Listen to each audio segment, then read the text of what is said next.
Spring is in the air. The flowers are blooming, the weather's getting warmer, the birds are chirping. I even saw a butterfly yesterday. Nothing says spring to me more than that. Hi, I'm Polly G. Welcome to Fashion with Me. My channel focuses on fashion and makeup and how to always look your best and put together. I believe makeup should always be classy, not overdone, and should always complement and go well with your outfit. So in today's video, I'm going to show you how I created this spring makeup look that I think goes really well with this cream colored t-shirt. If you'd like to see how I created this look, please keep on watching. Okay, so I have already done my primer, I have done my foundation, my concealer, and I have put on some powder. I always do the same steps up to this point, so I'm not going to show those steps, but I will show you the products that I've used. And if you do want to see those steps in more detail, then I will have a link to one of my other videos down below and you can check that out.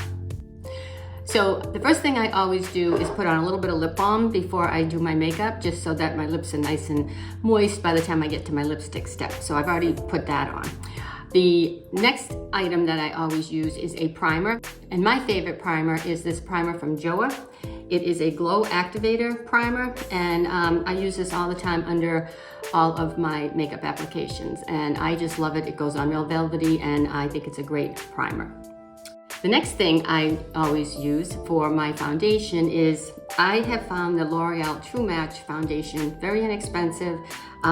This is in the color True Beige that I have on now, and I think this is a great foundation for an inexpensive foundation. My only negative with this is it does not have a pump. I do think they make it now with a pump, but I have not seen that, but I have heard that they do. So if you're lucky enough to find it, I think a pump is way easier.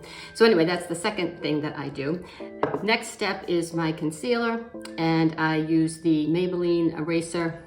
I always get this name wrong. Instant Age Eraser in the color medium, number 130, and I have put that on my eyelids. I put that under my eye and just around any areas where I want some extra coverage. So those are the three things that I have already put on up until this point. Oh, and I've also put on my powder. I like this translucent powder from Kat Von D called Lock It.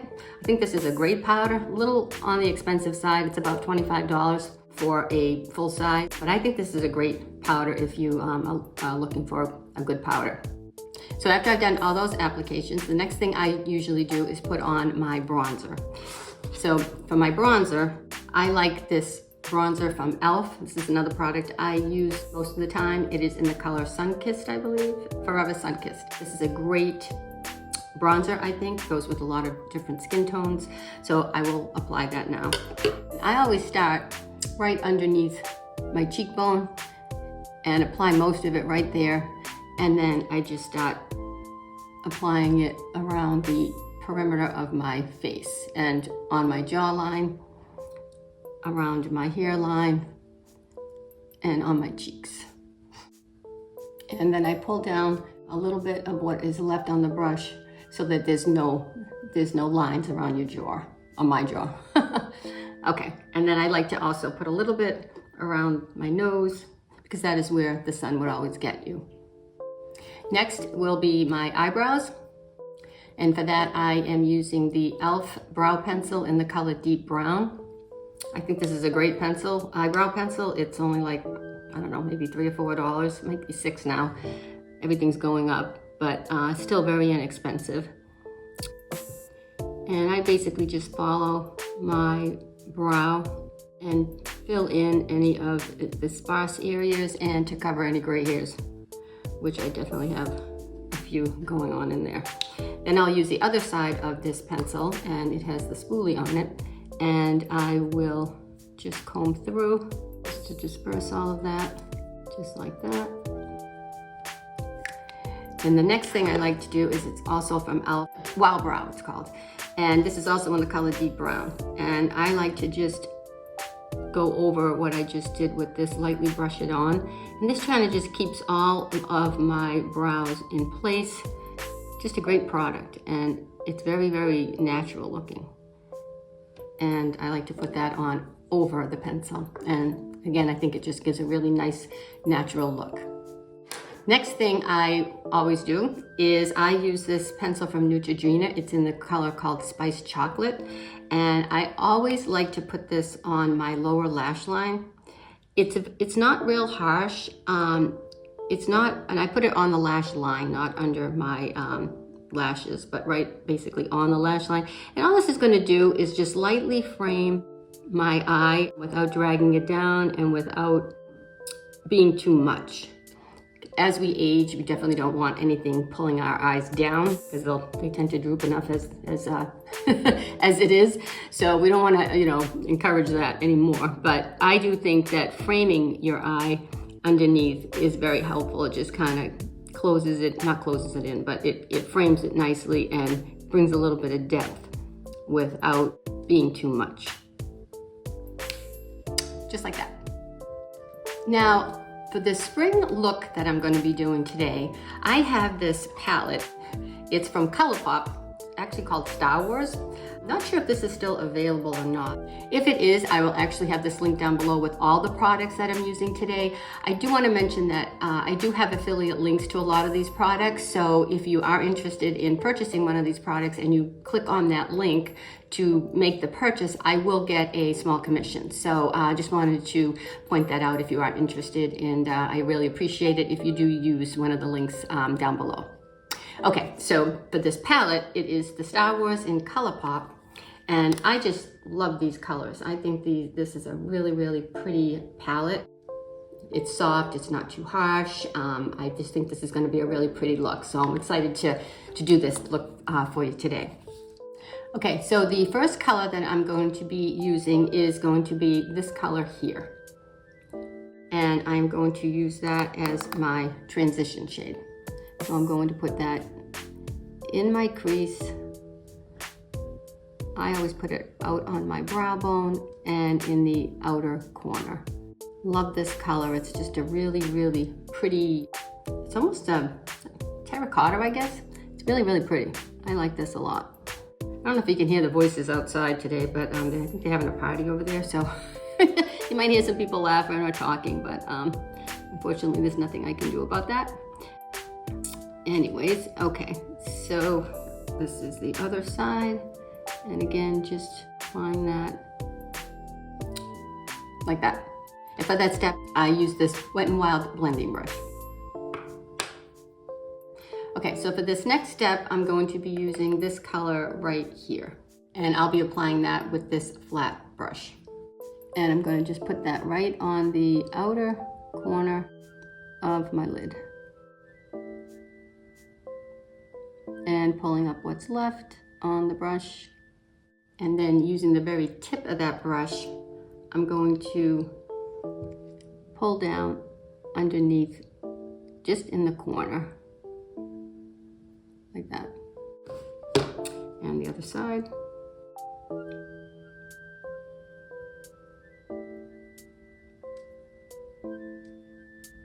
Like that. Next color I'm going to use is this color right here. And I'm going to put that on with my finger. I'm probably going to use my pinky finger for this because I don't want it to go anywhere but where I'm putting it. So I'm just going to lightly press it right in the middle of my eye and over to the inner corner. Okay, other side.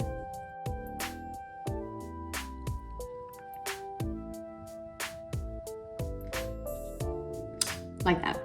The one thing this palette does not have is a good color to put under your brow. You don't have to do this step, but this is a step that I always like to do. I always like to put a little bit of a highlight shade under my eyebrow. And one of my favorite shades to do that is in this palette from Revolution in Iconic 3.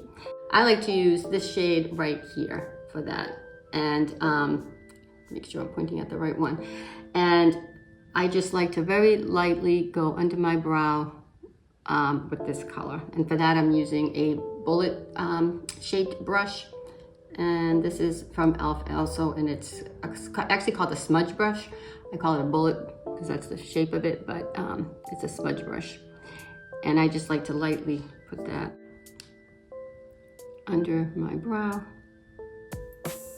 Then I will go back to the original brush that I used for my transition shade, and I'm just going to lightly blend all of this together. And then to deepen the corner a little bit more, I'm going to use this color right here, and just going to, again, I'm using an e.l.f. brush, and it's a crease brush, and I'm just going to pat this right in the outer corner, drag a little bit down, and pull up what is left again. And I'm just putting that right in the outer corner of my eye, just to bring in a little bit more depth. Again, I will go in with the Wet n Wild brush just to soften all of that. Just on the outer edge, like that. Next thing I will do is tightline, and I will be using the black Neutrogena pencil for that, and that is going to go under my lash line on the top.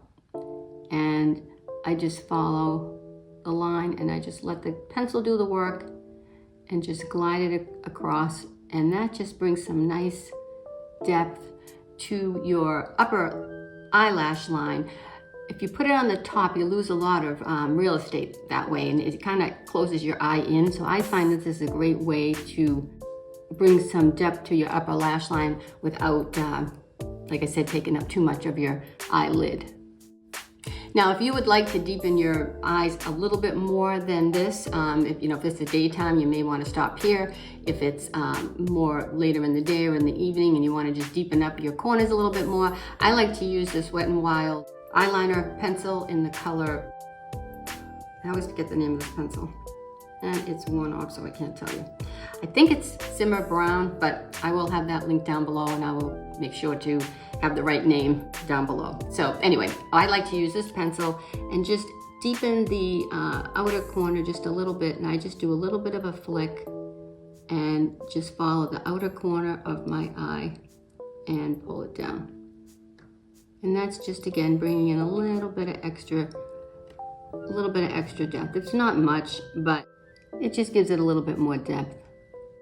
Okay, I'm going to skip my mascara for right now, and I'm going to move on to my blush and my lipstick. Now, in choosing your blush and your lipstick, I think it's really important that your blush and your lipstick always are in the same family or the same tone. You never want to do like a plum lipstick with a rosy cheek. You want to use more of a plum blush with a plum lipstick. So today I am going to use this blush from Revlon, and it is in the color Apricot, and I'm going to pair that with this lipstick from L'Oreal, and it is called Fairest Nude number 800, and I think it goes really, really well with this blush. So, and it also, I think, goes really well with the makeup look that I've got going on. So I just think that's something that you should always keep in mind when choosing your blush and your lipstick, is to make sure that the tones work really well together.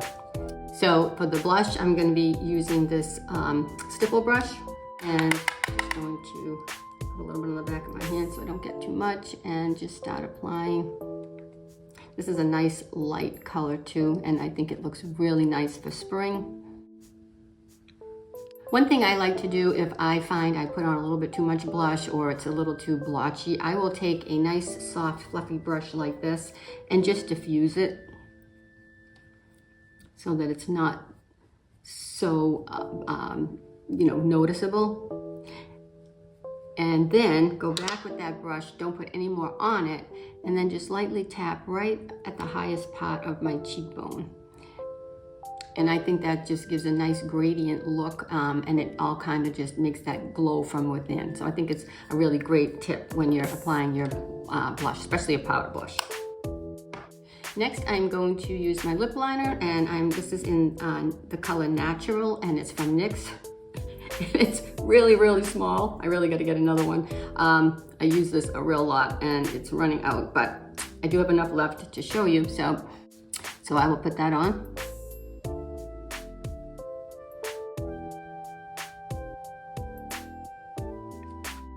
And then I will use that lipstick from L'Oreal. And I'm going to top it off with this lifter gloss from Maybelline in the color Moon. Again, I have very little left, but I think I have enough where I can show you like that. Okay, now on to my mascara. Now I have already curled my eyelashes. I did that before I started to film, so I forgot to mention that I did do that. I always do that first. A lot of people will do that right before they do their mascara. I find it can smudge some of my eyeshadow, and I don't like to do it at this point, so I always do it first, but that's a personal preference. So I have already done that. So now I'm going to move on to my mascara. For my mascara, I like my Full and Soft in the color Black.